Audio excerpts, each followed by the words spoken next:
kognitif yang dibuat yang mengacu pada tingkat taksonomi Bloom. Di antaranya mulai dari C1 yaitu pengetahuan, kemudian C2 pemahaman, C3 penerapan, C4 analisis, C5 evaluasi, C6 mencipta. Itu menurut Magdalena 2021.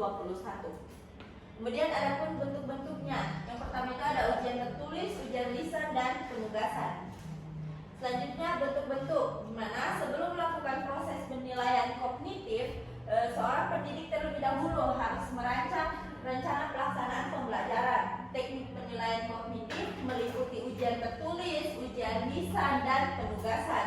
Sebelum menerapkan tes tertulis terlebih dahulu harus menyusun instrumen tes tertulis dengan langkah-langkah sebagai berikut.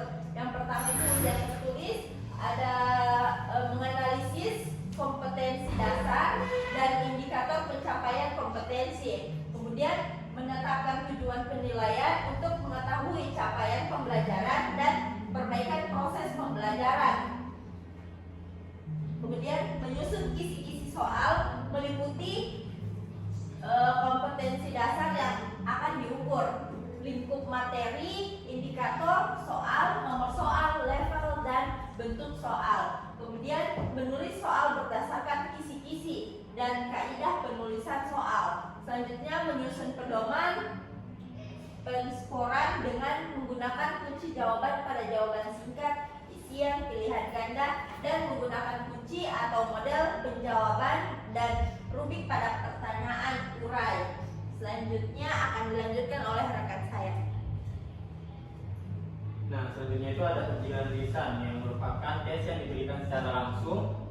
Tes lisan ini dikategorikan sebagai bentuk tes verbal karena soal dan jawaban yang diberikan itu secara langsung.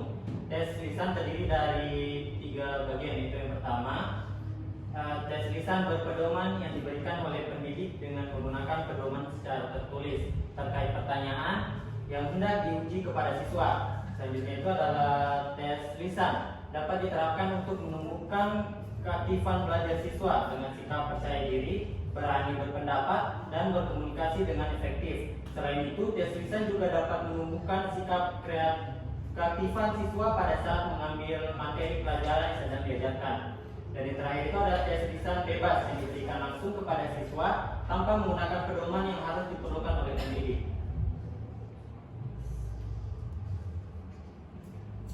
Di sini ada bentuk-bentuk penugasan. Yang pertama itu penugasan merupakan pemberian tugas berupa praktek portofolio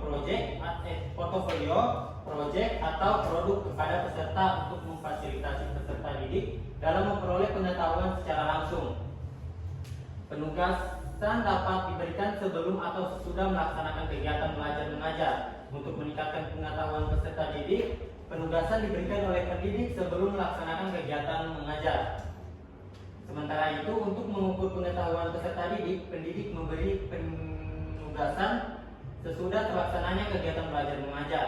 Penugasan yang diberikan sebelum kegiatan belajar mengajar disebut assessment for learning, dan tugas yang diberikan setelah kegiatan belajar mengajar disebut assessment of learning.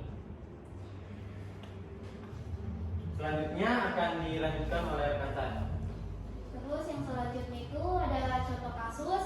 Seorang guru biologi telah memberikan pembelajaran materi sistem pencernaan pada manusia di kelas 11 agama 1. Kemudian guru tersebut ingin melakukan penilaian terhadap tingkat pemahaman dan kemampuan berpikir siswa, khususnya pada ranah kognitif. Guru biologi tersebut melakukannya berupa tes tertulis, yaitu tugas esai. Adapun isi dari soal tersebut yaitu jelaskan langkah-langkah atau urutan proses pencernaan secara logis, kemudian uraikan bagaimana sistem pencernaan menjadi bagian logis yang saling berhubungan, dan yang terakhir itu jelaskan fungsi enzim amiles dalam proses pencernaan. Adapun tujuan penilaian atau pencapaian ingin dinilai yaitu sejauh mana siswa mampu menjelaskan proses pencernaan mulai dari langkah-langkah hingga fungsi enzim amiles yang ada pada proses pencernaan. Dari jawaban yang telah diberikan siswa. Guru dapat menentukan nilai dan melihat sejauh mana kemampuan siswa dalam memahami, mengingat, serta menganalisis materi yang telah diberikan guru biologis. Baik, itu saja materi dari kami. Saya kembalikan pada moderator. Baik, itu tadi materi dari kelompok 2. Kami di sini membuka sesi tanya jawab dengan 3 orang penanya. Bagi audiens, jika ada yang ingin bertanya boleh angkat tangan. Disilakan. Oke, satu orang lagi. Oke. 3 orang mungkin dimulai dari Kakak Amanda. Ya, baik, terima kasih. Saya itu bagian penugasan. Bagaimana penugasan dapat digunakan sebagai assessment for learning dan assessment of learning? Oke, baik, terima kasih. Selanjutnya mungkin boleh kakak di belakang, kakak Nining menilai. Oke, baik, terima kasih. Pertanyaan saya itu bagaimana guru dapat memastikan bahwa penilaian kognitif itu benar-benar mengukur kemampuan berpikir tingkat tingginya siswa, bukan hanya sekedar hafalan. Baik, terima kasih. Mungkin selanjutnya oleh Kak Bunga. Oke, baik, pertanyaan saya mungkin hampir sama dengan Kak Nining, yaitu bagaimana cara memastikan bahwa sasaran penilaian kognitif tidak hanya mengukur kemampuan akademik, tetapi juga mengukur kemampuan berpikir kritis dan kreatif siswa. Baik, terima kasih atas pertanyaannya. Di sini kami meminta waktu sedikit untuk mencari jawaban dari pertanyaan-pertanyaan teman-teman. Baik, di sini kelompok kami akan menjawab pertanyaan dari teman-teman. Yang pertama itu dari Alia Mofira akan menjawab pertanyaan dari Nining. Oke, baik.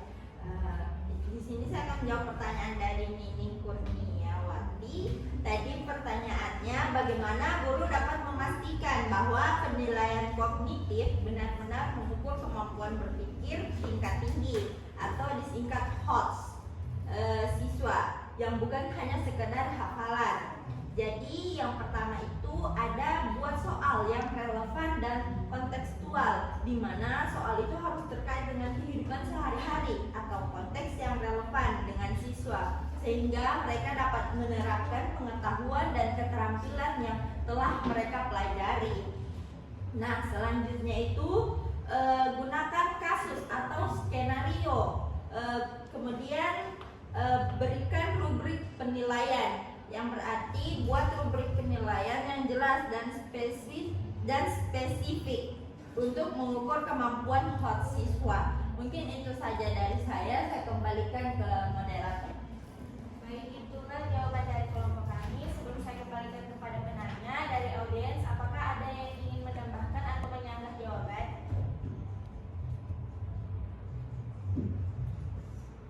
Oke, mungkin tidak ada. Saya kembalikan kepada penanya. Apakah jawabannya sudah bisa dipahami? Ya, bisa dipahami. Terima kasih.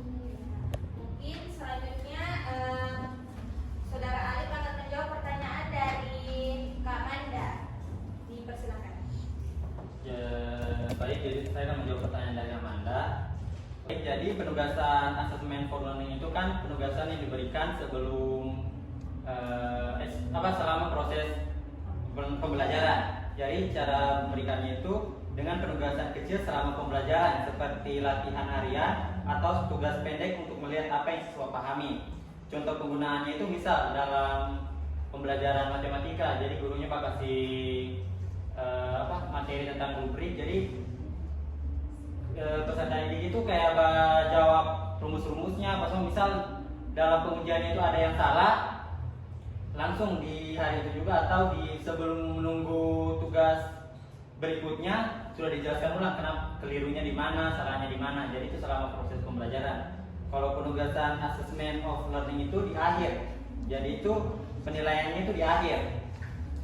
Diberikan dengan penugasan besar di akhir untuk unit atau semester, seperti proyek akhir atau tugas komprehensif yang dinilai berdasarkan kriteria tertentu. Contohnya itu di akhir semester bahasa Inggris, siswa diberikan tugas esai tentang topik tertentu.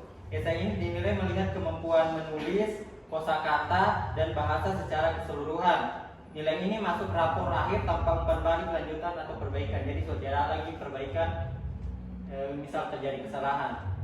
Jadi kesimpulannya itu penugasan bisa fleksibel menggunakan APR jika tujuan itu membantu pelajar dengan umpan balik, atau AOL jika untuk menilai hasil akhir. Kombinasi keduanya membuat pelajaran lebih efektif.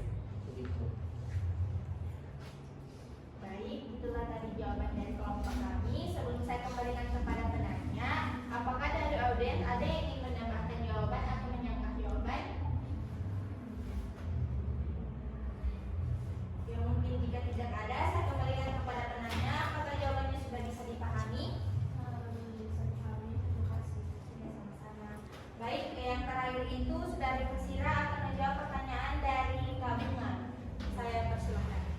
Oke, di sini saya akan menjawab pertanyaan dari Bunga. Pertanyaan itu bagaimana cara memastikan bahwa sasaran penilaian kognitif tidak hanya mengukur kemampuan akademik, tetapi juga kemampuan berpikir kritis dan kreatif siswa. Untuk memastikan penilaian kognitif itu tidak cuma mengukur hafalan atau kemampuan akademik dasar, tetapi juga kemampuan berpikir kritis dan kreatif. Ada beberapa hal yang perlu kita lakukan, misalnya gunakan soal yang menuntut penalaran, bukan sekadar hafalan. Jangan hanya tanya apa pengertian fotosintesis, tapi ubah jadi bagaimana proses fotosintesis bisa terganggu kalau cuaca sangat mendukung selama berhari-hari. Jadi siswa itu jadi berpikir dan menjelaskan hubungan sebab akibatnya. Terus yang kedua itu berikan soal terbuka seperti open end, yang soal yang punya lebih dari satu jawaban benar bisa memancing kreativitas. Terus yang ketiga itu gunakan konteks dunia nyata, soal berbasis situasi nyata seperti kontekstual mendorong siswa berpikir kritis karena mereka harus menghubungkan teori dengan kehidupan sehari-hari. Terus yang keempat itu libatkan tugas proyek atau portofolio. Penilaian tidak hanya harus berupa tes tertulis, seperti harus dengan proyek, eksperimen, atau karya kreatif bisa menunjukkan sejauh mana siswa mampu berpikir kritis dan menciptakan solusi baru. Terus yang kelima itu gunakan rubrik penilaian yang jelas. Rubrik bisa mencakup aspek seperti orisinalitas ide, kemampuan menganalisis, argumentasi logis, dan kemampuan memecahkan masalah-masalah cuma jawaban benar atau salah. Terus yang terakhir itu ajak siswa untuk refleksi, minta mereka menjelaskan alasan dibalik jawaban atau solusi yang mereka pilih. Mungkin itu saja, saya kembalikan pada moderator. Baik, terima kasih. Sebelum saya kembalikan kepada penanya dari audiens, apakah ada yang ingin menambahkan atau menyanggah jawaban?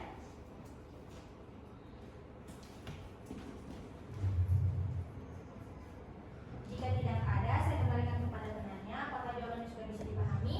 Baik, jawabannya sudah bisa dipahami. Terima kasih.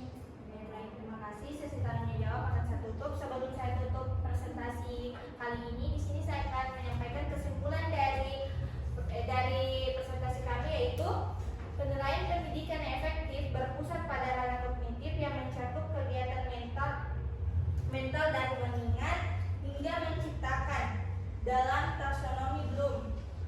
Kunci utama adalah memastikan instrumen, baik tes tertulis maupun penugasan, dirancang secara sistematis melalui analisis kompetensi dasar dan IPK untuk mengukur kemampuan berpikir tingkat tinggi.